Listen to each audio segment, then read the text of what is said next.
everyone. It's my pleasure to introduce our next speakers, Rohan and Collis from Envato. Just a bit of background about Rohan and Collis before we get started. Rohan is the Author Management Director here at Envato and is responsible for all of our author-facing teams, including sales, service, and engagement for our author community. Rohan has been with Envato just about over 6 months now, and he comes to us with experience in two-sided marketplaces, having most recently worked at Seek, Australia's largest job board, and Go1, a global corporate learning marketplace startup. Collis is the CEO and co-founder of Envato. It's been 14 years since he hung up his designer boots and started work on the Envato ecosystem, but he's still a creator at heart. Together with his wife, Cyan, Collis lives here in Melbourne with 2 dogs, 2 kids, and 2 businesses. The other one is a chocolate company called Hey Tiger that is also a social enterprise. This session is an opportunity for authors to hear from Collis firsthand. Rohan and Collis will be discussing some of the journey leading to the Envato of today and the trends and opportunities currently being seen in the industry. Welcome, Collis and Rohan, and thank you for being here.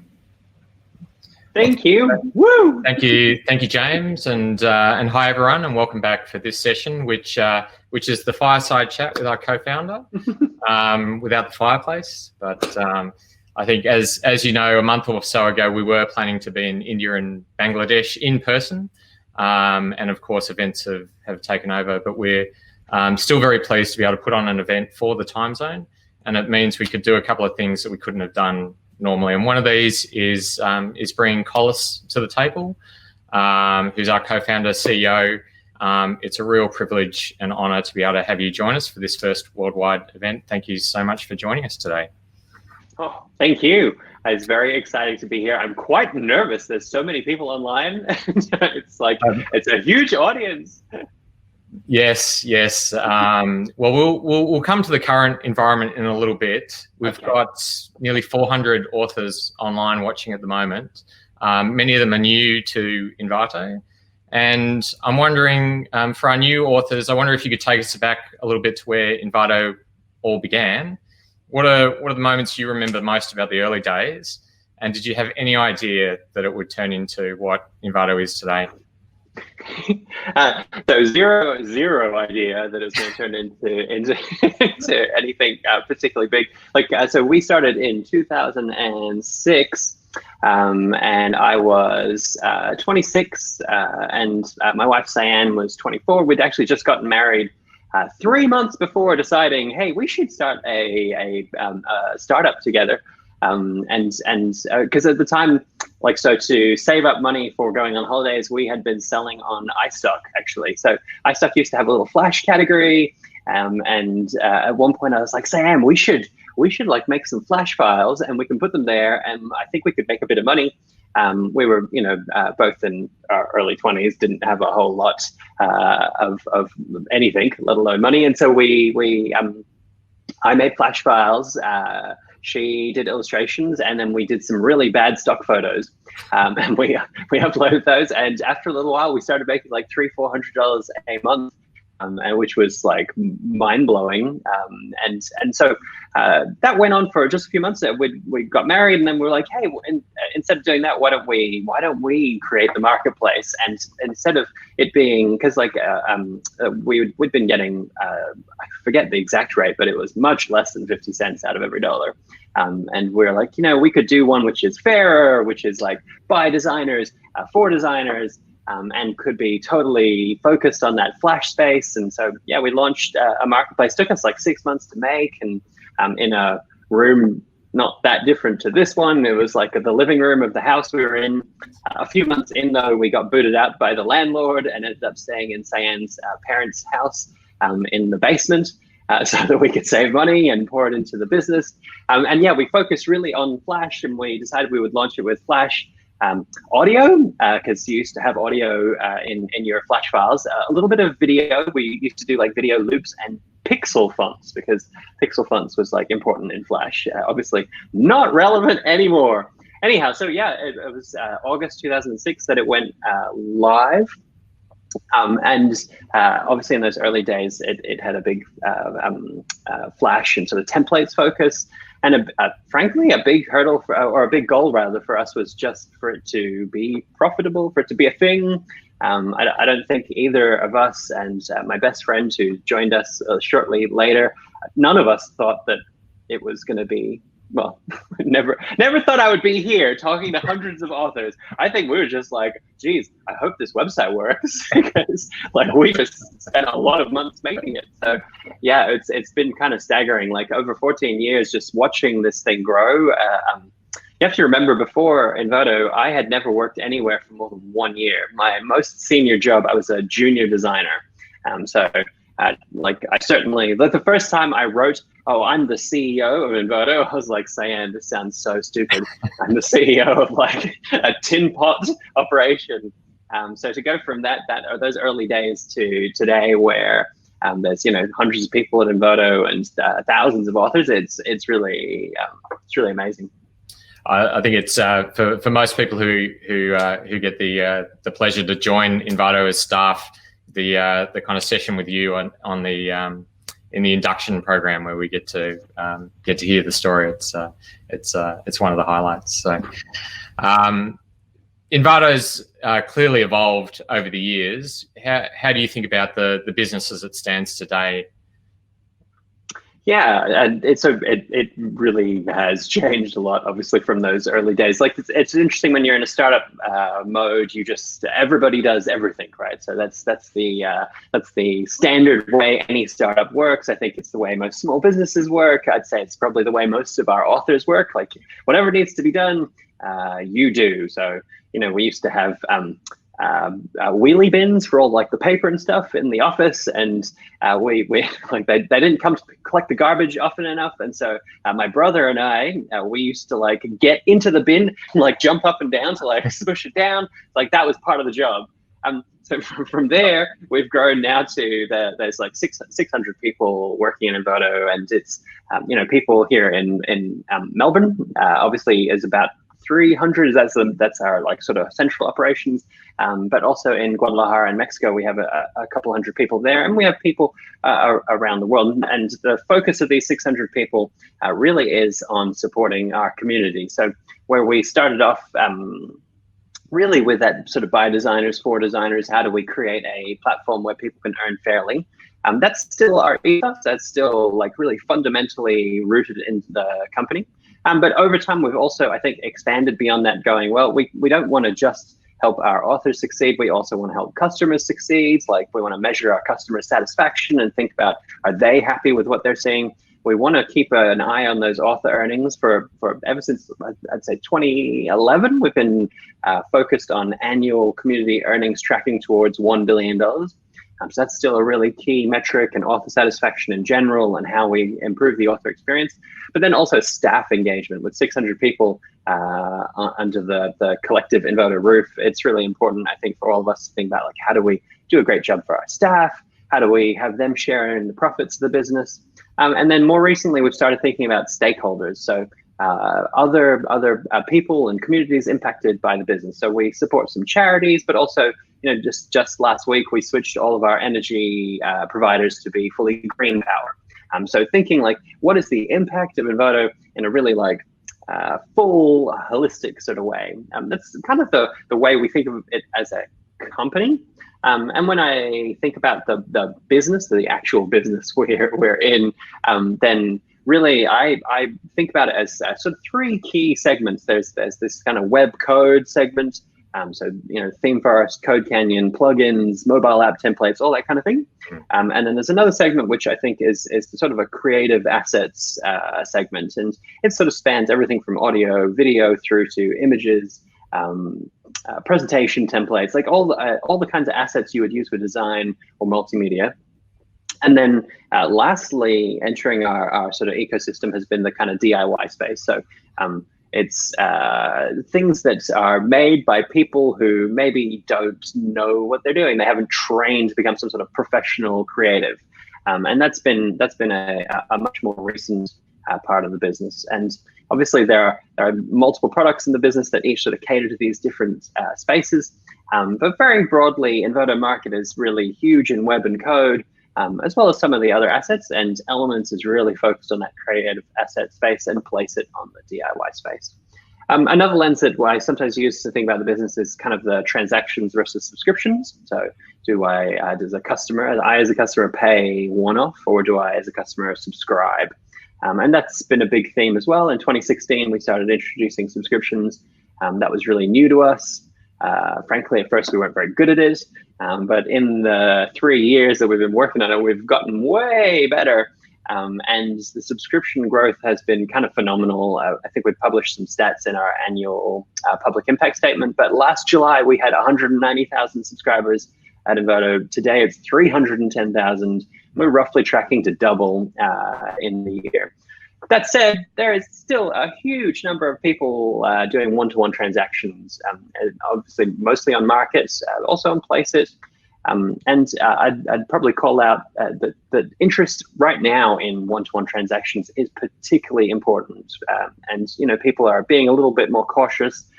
They're maybe not wanting to commit to a whole subscription, really interested to just go, I still need that asset though, I still need that template. And so that's another thing that I think is happening, is that sort of transaction subscription lens.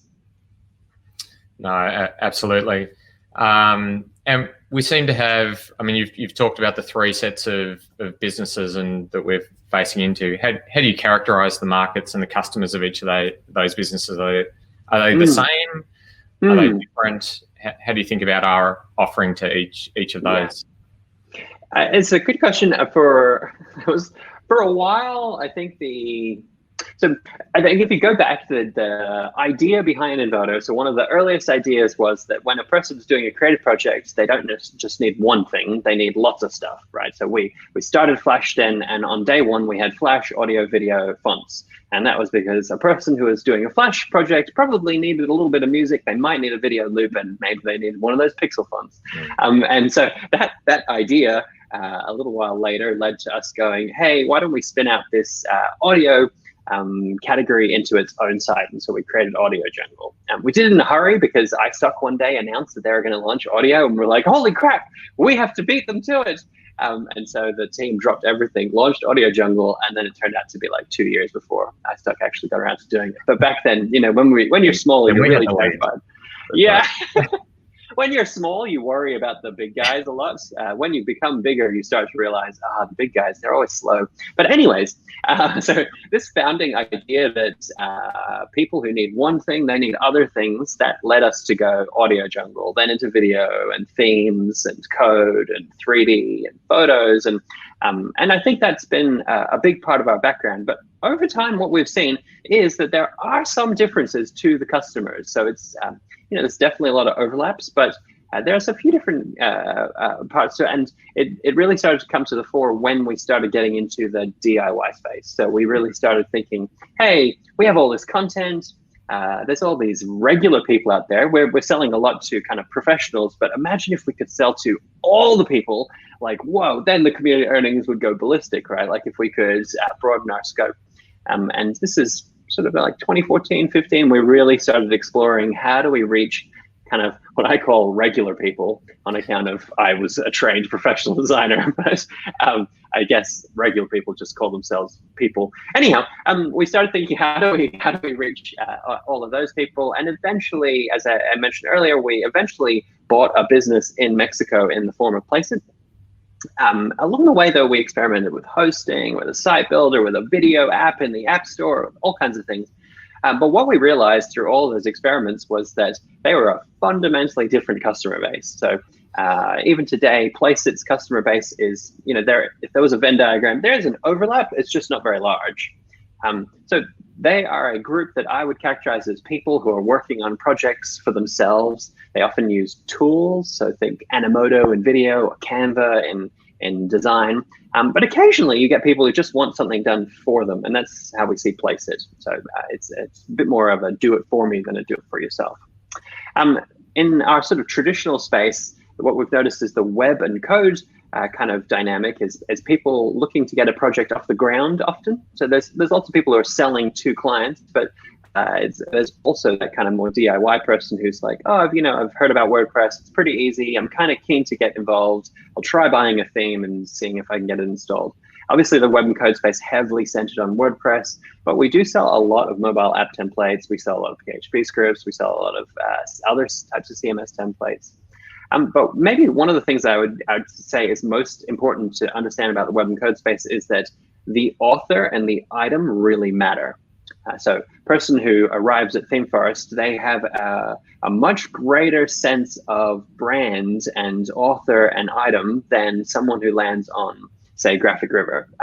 And you can see this because if you look at, say, the popular files, you'll see the distance between the #1 selling file and the number 30 selling file is way bigger on ThemeForest and Code Canyon. People are looking for something that's kind of a trusted item, a trusted author who's got a really good reputation. And that's one of the real key dynamics we see in web and code. We see it a little bit in Video Hive and the other markets, but on web and code, it's just huge, dramatic shift. So that's one of the, I'd say, the key dynamics to understand about that web code space. When you think about that more creative asset space, so the audio tracks, the video footage, motion graphics, even the templates, and certainly in a lot of the graphic space, then what we see is people working on projects for clients mostly. So there's a little bit less of the DIY kind of thing. There's a lot more people who are delivering projects for clients who need assets over and over again. And that's one of the big reasons why we started pushing towards subscriptions for that space. What we see is that a lot of those customers are turning to subscriptions. Oftentimes they're supplementing with like free content. There's a lot of free services these days. And what we're also seeing is that the specific author and item matters less to those customers. So they're thinking, I need the right content. Like if you're after a photo of an apple, you don't go, well, I'll just get this photo of an orange because it's from an author I trust. You're like, no, I need a photo of an apple. And it has to be right for the project. And so the author matters a little bit less, but the quality of the item is still super key. And so that's kind of, I'd say, probably the biggest difference in dynamic. Again, it's not like one or the other, it's a spectrum of things. No, absolutely. And we'll get back to some of the big disruptive shifts that we're seeing. It's probably at this point, we're obviously in pretty historic times. Mm-hmm. I'm wondering if you could share with authors what you're seeing in the current environment and how Envato has been impacted. Yeah, totally. It is a very strange time. Obviously, like everybody around the world, I find myself thinking, whoa, it's like the world took a wrong turn down an alley, and you're like, whoa. We start 2020 again. That's right, just U-turn. Let's redo 2020. It is a bit scary, and I know that, like many people, I think, dialing in, I have family in places where it's really scary. My brother is a doctor in the public hospital in Fiji. And I've got a cousin in Louisiana, and like a lot of you, there's people who are in hotspots. So first, I think I just want to call out what a scary time it is, and that at Envato, the probably the top principle that we've been trying to apply is to put people first. Like whatever else happens, safety, well-being, security, those things are really the most important thing. And sometimes in a crisis, that's the moment when you suddenly realize what matters most to you. It's when you don't have that you suddenly go, actually, the things that are most important are health, our family, our safety. So I think that's probably the thing I just always want to preface anytime we talk about COVID is that it is and not just COVID actually, even I'd say the economic recession that feels like it's following in the footsteps of COVID. That's a key thing that's at Envato that we're trying to put emphasis on. Make sure we look after our people, make sure we look after our authors, make sure we look after our partners, those charities that we support. Like, how do we do a good job for all of them? In terms of things that we're seeing just in the business itself, which I assume is what you're more wanting to know. Look, we saw a scary dip at the beginning. It was, when you're on a dip and you start to go down, you're like, uh-oh. It's like in a roller coaster, right? You're like, where's this going? And that was quite unsettling. There was a week there where everything was in the air. What's interesting is that actually around 2 months prior, one of our smaller products, so we have a product called MixKit that is experimenting in the free space. And interestingly enough, in MixKit, most of its traffic comes from China. So it's super big in China. And when we looked back, we realized that Mixkit had seen the exact same like drop in the same time period that things started really happening in China. It's just, I think at that time, I don't know, I certainly, like a lot of people I think in the world, had my head in the sand thinking, oh, you know, I'm sure they'll figure it out. It'll be fine. That's not coming our way. Fast forward to March, and all of a sudden, I think it was like waking up in a bad dream and realizing, nope, it's actually coming. And we had that precedent. Happily, though, the dip, it turned a corner after dropping a little ways. And then not only did it recover, we're now seeing daily records. It's actually kind of fascinating to watch. We're seeing growth across almost every single product, from our experimental ones like Milkshake and Mixkit, through to the big heavyweights like Theme Forest and Code Canyon and Elements and Graphic River.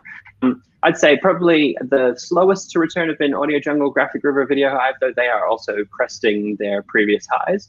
Theme Forest and Code Canyon are into record growth periods. I haven't seen some of these growth numbers are like 2014 like growth numbers. It's quite strange. And I think that a lot of it is because we're seeing customers who are very interested in going digital. All of a sudden, they're finding themselves thinking, holy moly, I need to get my business online. Like as a very small example, e-commerce themes on Theme Forest grew 60% in the last 4 weeks. Yeah, wow. And that's, you know, you kind of make sense, right? There's all these businesses who are like, I cannot sell through my storefront. I have to still sell, right? I still want to be able to pay my staff. I still want to be able to be in business. And so they think, let's go online. And so we're seeing a lot of businesses going digital. That's one. And then the other thing that we're seeing is a lot of businesses managing their costs. So suddenly thinking, actually, do I really need to spend on various things? And that's really important because Envato has always, since our very earliest days, been positioned as a value affordable offering. So that's always, you know, in any segment, if you go to a supermarket, right, and you look at like the yogurt brands, you're going to see there's like a really premium yogurt. Maybe depending on where you live, you might see like a coconut yogurt, an organic yogurt, but you'll also always find like a value one. Like this is the one that's really affordable. Now, Envato, we have amazing content, we have amazing authors, but we have always tried to position in the market as the place that's affordable, so that it doesn't cost an arm and a leg to get your website online. It doesn't break your bank to have a subscription to Elements and to sort of supercharge your agency. So that's our position in market. And like, if I'm frank, at a time when no one wants to spend, that's the best position to be in. You want to be the offering where people go, well, you know what, actually, my wallet has gotten a bit smaller and I'm going to be more careful about where I spend it. And therefore, I'm going to choose to spend it on the place that's offering the best value. So I think those are some of the reasons, like this going digital, managing costs, that we're starting to see a real trend up, which is, you know, it's like a small bit of good news in what is like undoubtedly a very crappy situation. I think the thing that I keep telling people is that we really need to remember this is a long-term thing, though. Like right now, we're seeing an increase. That's great. Certainly, this is the message I have for staff. I'd say it's the same message I have for authors. We don't know what's coming. You know, nobody has been in this situation before. Nobody's seen the economy like this. Nobody's seen the world affairs like this. And in an unpredictable time, it's very good to be cautious. It's very good to plan ahead. You know, it's good to be frugal. This isn't the time to make that big purchase. This isn't that time to go out and like whatever, you know, blow money on things. This is the time to be careful, think deeply about what you're doing, keep an eye on the news, prioritize the things that are important. And hopefully we all come out of it in 2021 and we look back and go, well, that was weird. But it all turned out okay. Well, I know we've been encouraged by the resilience of the business and for authors, and hopefully you know, making those signals as clear as we can to the author community. Now, I know we were meant to be in India today, which is where a lot of our code and web authors are based. Theme Forest, Code Canyon, you know, a huge part of the story of Envato. And you know, there's some big themes happening in that, or big trends happening in that space. Themes in WordPress themes. I thought I could avoid it. I was wondering if you talk to kind of what are the trends you're seeing for code and web, in the WordPress theme and code space that absolutely authors should be aware of. So yeah, this is obviously like a really core space for Envato, and one which is really important for us as a business and important for our community. It's the place that the majority of our community earnings are earned. And as I touched on earlier, for web and code and that sort of space, the flagship product is really Envato Markets. And here we're seeing just real resilience in the business, even before this sort of recent uptick. It was $100 million a year business already. It's obviously grown now, oddly enough, but it is a huge business. And the way that I always characterize it to people thinking about selling is, there's $100 million a year pie there. Now, there's a lot of people who are in that market already, so you can't just like wander up and think, just by showing up, I'm going to be able to get in there. But if you're innovative and creative and smart, and you have a good strategy, a strategy for approaching it, then you can get in there. And we are seeing that it's been very stable. 2 months ago, I would say it's been very stable. Now I'm saying actually it's growing. So there are even new opportunities. And I think that's probably a key thing I would always tell authors, is that anytime you're exploring a space, you really need to look for what are the changes. So if you're trying to crack into a market, you don't do the thing that's already been done. You need to look for the things that haven't been done yet. And in that sense, what's happening out in the world right now, where the things are shifting so much, it's like the whole deck is being shuffled, actually does ironically create some interesting new opportunities where you can look for new and emerging trends. So I really encourage people to both use their intuition, like what are the types of things that are likely to be happening right now, and also to watch for signals. More broadly, not counting this current time, I'd say some of the key trends that we've been watching for a while now is the shift to using sort of it's not just the shift to using builders, because that's been around for quite a while, but the dynamic where we're seeing a consolidation of the builder market. So Elementor just a couple months ago raised 15 million. They've passed 4 million installs. Like they're a huge player in the space. Obviously, the Gutenberg project's been going now for a reasonable amount of time. We're starting to see some traction slowly there. And then there are other players, and we're very interested to watch that space. We've got a template kits project going, because we think that there's a lot of mileage to be had from selling templates that go with these different ways of constructing sites. For a long time, I'd say maybe for the last 4 or 5 years, I've been very worried about the impact of Squarespace and Wix, and like what if WordPress is going to shrink in the face of these sort of big hosted site providers? But interestingly, at this point, I'm really changing my position. I've been saying that despite their growth, overall growth of the web has been such that WordPress is still a growth market in itself. There's like more and more sites in WordPress. We're starting to see VC interest in the WordPress space. So I've had, because of our position in Envato, I've had small and even large VCs approach, not because they're interested in Envato, although sometimes they are interested in Envato, but more because they're interested in the WordPress space. And so they're like, what are you seeing? Where should we be putting money? And so that Elementor fundraise was really interesting to see in that context. Another metric that I actually keep an eye on is GoDaddy's revenue versus Wix and Squarespace and Weebly. Obviously, GoDaddy makes its money from a lot of places, sometimes with like some questionable ideas in life. But broadly, though, they make a lot of money out of WordPress and hosting WordPress sites. So it's quite interesting to see that their revenue still is like a good 4 times as big as Wix's. Overall, I broadly see a reasonably positive future for that whole space.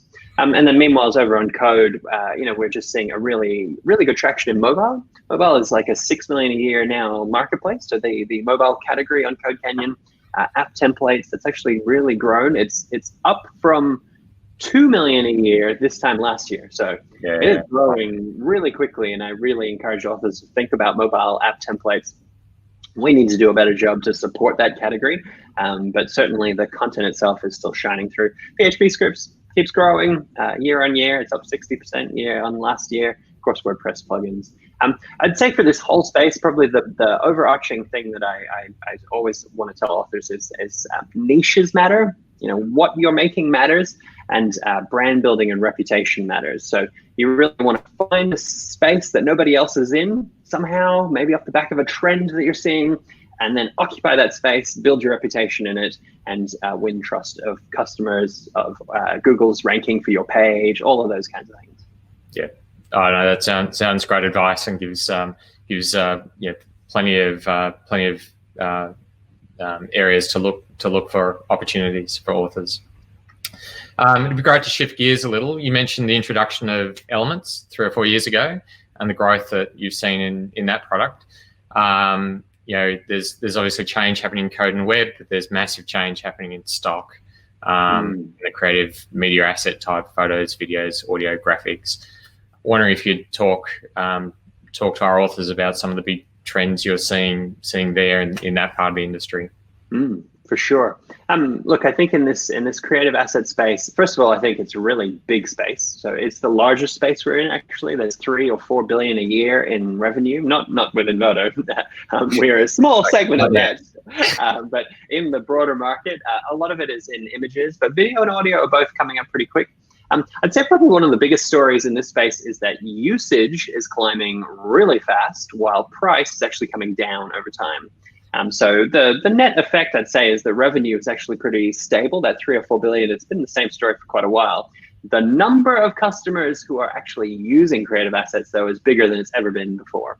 And that's just a function of the fact that there is a lot of content around. So there are more and more people creating content. That means it's, naturally when supply goes up, price comes down, right? Like the greater the supply, the lower the price, unless demand climbs even faster. And it's not quite growing as fast as supply. So the net effect is price has been coming down.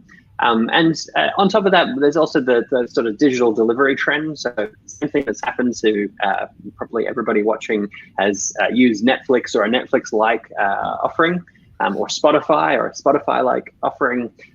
Those platforms are sort of capitalizing on the fact that digital delivery is actually really affordable in the scheme of things. And so we're seeing the same sorts of things. All of that has led us to see 2 big trends in this space. One is subscriptions, obviously. That's been a really big thing for a while. And more recently, especially with Elements in 2016's launch, unlimited subscriptions. And then the other one is just the free space has gotten bigger and bigger. So there are more and more services like FreePick or Envato, PickBest, Unsplash, Pexels. Like there's a whole heap of them, and they're pretty large in the free space. And there's a lot of subscriptions around as well. And so what we're seeing is that customers want these things. They want price. They're price sensitive. They're interested in supplementing their regular stuff with free. In emerging markets, especially, we're seeing free being really well taken up. I mentioned earlier that Mixkit, well, it's not big in China, but China represents its biggest market. Interestingly, its second biggest market is India. Third biggest is Bangladesh. So, it really, that tells a story that price sensitive markets and emerging markets, they're pretty similar. And I think that there's a big opportunity in how we grow in those spaces. Like ultimately, we want to help our authors reach customers everywhere in the world. And like any rational human, you realize, well, if you think about all the humans in the world, there's a certain part of the world where most of them are, and we should really make sure that we are catering to those kinds of customers and their needs. And so we're looking at the free space and we're looking at the subscription space, and we're trying to make sure that we are creating the biggest opportunities we can in this space. That all said, Audio Jungle, Video Hive, Graphic River, they are still sizable markets. I think in time, we're seeing a greater and greater shift to Elements for those sort of fundamental trend reasons that are happening in the industry, irrespective of what we do. But I think for us, that has kind of led us to go, well, we need to really focus on helping more and more authors get into that subscription space with us. But I think that these sort of trends, they are going to continue on. And for authors, I think in this space, fundamentals matter a lot. So, variety, quality, volume, trends, copyright, like all of the basic fundamentals of how you create content for sale. Those things really matter. They have mattered in the past. They'll matter even more in the future. No, awesome. Now, one business that doesn't get a huge amount of airplay with authors yet is Placeit. I know it's the big team in Mexico, and I think my opportunity to go and visit them has been put on ice for the foreseeable future. I wonder if you could spend a couple of minutes to share some light on the Placeit business and the market opportunity that's going after. Yeah. So this one, I sort of touched on it earlier, but what happened was there was a period where we were thinking, okay, our company metric, the thing that we're trying to grow is community earnings. That's the one that we talk about at our all hands. That's the thing that we set as our goal for the year. Like, how do we grow our community earnings? And if you rewind, I'd say 5-6 years ago, there was a moment when we all sat down and went, you know what? We could sell a lot of stuff to professionals, but if we could sell to all the world, then the potential community earnings are way bigger. Now, it turned out that was a lot harder than I thought. So I was like, how hard could that be? We will just totally get into that space. But eventually we started getting there. And part of the way that we did that was to identify a business in Guadalajara that had a lot that looked similar to Envato. So if you go to Placeit, it's a directory style site. You browse content. Content is at the fore. It's not a tool per se. It is content that has a tool embedded in it. So you land on a template, you edit that template, then you download the file. So that's probably the biggest key difference, obviously, is that on Market and Elements, you download an asset to use in something like Adobe Creative Cloud. On Placeit, you download a finished piece of creative to put into your ad campaign, to put into your Instagram story or what have you. So it had a lot of similarities. We picked it up in 2017 now. Yeah, so just over 2 years ago that we acquired the business. The team joined us. There were 60 people there at the time. And in that time, we've been really heavily investing into the business, such that there's now 240 people there and doing an amazing job. The talent there is phenomenal. But what's interesting is that as they've grown, the opportunities have begun to be created where we can get author content, place it onto Placeit. Well, that's awkward. Place it into Placeit, and then generate earnings that we can then send back via Elements back to the authors. It's not the same as selling an item directly to a customer. We actually get the assets and then we do editable work to make it work with our templating system there. But it is new revenue. It's revenue that we were not able to help authors reach before because it's for a fundamentally different customer type. The overlap of Placeit customers and the rest of Envato is like sub 5%. So this is not customers we've moved from one place to another. This is just a whole new type of customer. Now it's very early days. So, in the scheme of things, the amount of money that authors make off of Market is like this huge thing. And then Elements is this pretty big thing that's growing fast. And then Placeit for authors is like this tiny thing, but you could dream, it's this tiny thing that could be enormous. And I think that's why I'm so excited about it. It's that I see my job as CEO, not so much to be thinking about today, but to be thinking about the day after tomorrow. So our exec team is thinking about tomorrow. I'm thinking about the day after that. And our operations teams are all thinking about today and making sure that we're doing a great job there. Well, I see James is starting to tap me on the shoulder to say that we're I'm talking too much. There's been a lot of questions throughout the day, so there's one or two I wouldn't mind. I think are good for you. Okay. And one is kind of particularly around the relationship between Market and Elements and concern that Elements is impacting Market. I'm wondering if you'd talk to your perspectives on this one. Yeah. So I think the first perspective we have is that we measure total community earnings and total revenue across the two products. And in that sense, it is a net win introducing Elements. So I think that is 100% our starting point. So because as a company, we're thinking, okay, well, how do we maximize overall community earnings? And how do we make sure that we succeed as the community succeeds? So Elements and Market together are bigger than Market by itself. And obviously bigger than Elements by itself. That said, we do generate a lot of, we find a lot of customers land on Market, and a small segment of them are really interested in the subscription, and we help them to find Elements. So I think that it is understandable that authors go, hey, what the hell? Why are you putting a header strip over my item here? Like, this sucks. I'm not on Elements. And so every time this kind of issue comes up in our forums, I think the key takeaway I always have is we need to help our authors be on both platforms. Then they also are in exactly the same boat as us going, well, it's better than just one of them. Now I'm glad we've got both. So that's I think probably the key goal that we have as a business. There's sometimes I see in the forums threads which go along the lines of like, oh, subscriptions are devaluing things, or subscriptions are the wrong model. That I don't think is true. I think that's happening irrespective. If we didn't create a subscription, I used to tell the staff, like, if we don't do this, someone will do it to us.